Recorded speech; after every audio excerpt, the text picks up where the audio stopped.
Di malam yang suram di kota Pontianak, cerita seram tentang kehadiran kuntilanak menggema di seluruh pelosok kota.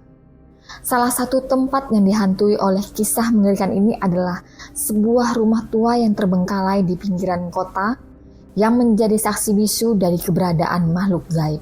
Rumah itu adalah rumah yang sudah lama ditinggalkan oleh penduduk setempat karena kisah mistis yang mengerikan.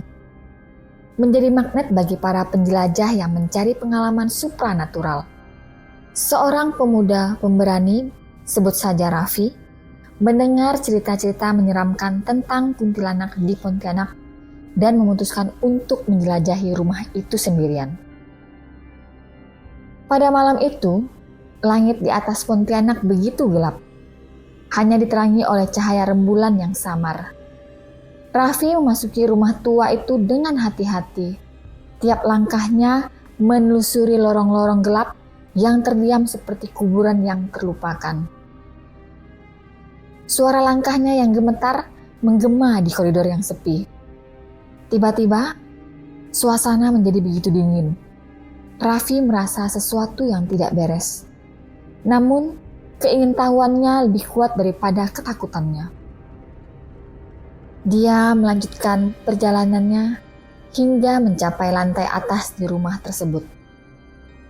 Di sana, pintu berderit ketika terbuka dengan sendirinya, memperlihatkan ruangan yang dihiasi oleh bayangan-bayangan menakutkan. Raffi melangkah masuk, dan suasana ruangan seolah-olah berubah secara instan. Cahaya rembulan menyinari ruangan itu dari jendela yang retak, dan di pojokan dia melihat sesosok wanita membelakanginya. Wanita itu memiliki rambut panjang yang menjutai hingga ke lantai, menutupi sebagian besar tubuhnya. Tubuh Raffi kaku dan napasnya terhenti sejenak. Wanita itu mulai berbicara dengan suara serak yang menusuk tulang. Kata-kata penuh dengan rintihan dan keluhan yang terdengar seperti deritan jiwa tersiksa. Raffi mencoba berbalik untuk melarikan diri, tetapi kakinya seakan terjebak di tempat. Ketika Raffi berusaha menyingkirkan rambut dari wajah wanita itu untuk melihatnya lebih jelas, wajah wanita itu perlahan-lahan memutar ke arahnya. Mata kuntilanak bersinar merah, menciptakan pandangan yang memilukan dan menghantam ke dalam jiwa Raffi. Dia dapat merasakan kehadiran yang tak terlihat yang merayap di sekitarnya.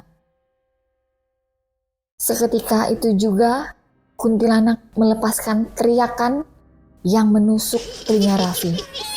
Teriakan itu seolah melibatkan suara ribuan jiwa yang tersiksa, membuatnya terjatuh ke lantai. Ruangan itu bergetar dengan energi supranatural yang mengancam untuk merobek kedamaian batinnya. Tiba-tiba semua lampu padam. Raffi berada dalam kegelapan total, hanya terdengar suara langkah-langkah ringan dan rintihan di sekitarnya. Dia merasakan tangan yang dingin meraba-raba di sekitarnya, dan sesuatu yang tak terlihat merayap ke atas tubuhnya. Keadaan semakin menakutkan, dan Raffi mencoba keras untuk menahan diri agar tidak menggigil. Ketika lampu-lampu kembali menyala, kuntilanak sudah tidak terlihat lagi. Raffi yang merasakan lelah dan terhantui bangkit dari lantai. Namun, ruangan itu sudah berubah. Dinding-dindingnya dipenuhi oleh bayangan-bayangan mengerikan, dan angin malam yang menusuk tulang masuk melalui jendela-jendela yang terbuka. Dengan langkah-langkah gemetar, Raffi berusaha keluar dari rumah itu. Namun, setiap pintu yang dibuka membawanya ke ruangan yang sama. Seakan rumah itu memiliki kehendak sendiri. Kuntilanak meski tak terlihat masih merayapi koridor dan lorong-lorong, menciptakan suasana yang semakin menakutkan.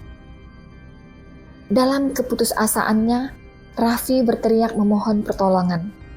Suaranya menggema di seluruh rumah, menciptakan harmoni yang mengerikan dengan suara langkah-langkah kuntilanak yang semakin mendekat. Para penduduk setempat yang mendengar teriakan itu berdatangan, membawa bunga-bunga, kemenyan, dan mantra-mantra pelindung. Ketika mereka membuka pintu rumah itu, mereka menemukan Raffi yang terduduk lemas di tengah ruangan yang dikelilingi oleh aura gelap. Kuntilanak, meski tak terlihat oleh mata manusia, meninggalkan jejak ketakutan yang menggantung di udara. Para penduduk segera berdoa untuk menenangkan roh yang tak tenang. Rumah tua itu setelah insiden mengerikan kembali dalam keheningan. Namun cerita tentang pertemuan Raffi dengan kuntilanak di Pontianak tetap melekat dan terus menghantui benak siapapun yang mendengarnya. Malam-malam berikutnya warga Pontianak akan terus berbagi kisah horor ini, dan keberadaan kuntilanak akan menjadi kisah yang dikenang sebagai perjumpaan dengan kegelapan di balik malam yang gelap di kota Pontianak ini. Sampai jumpa di cerita horor berikutnya. Salam dimensi unik. Jangan lupa untuk like, komen, share, dan subscribe video ini. Kami akan kembali. See you, bye-bye.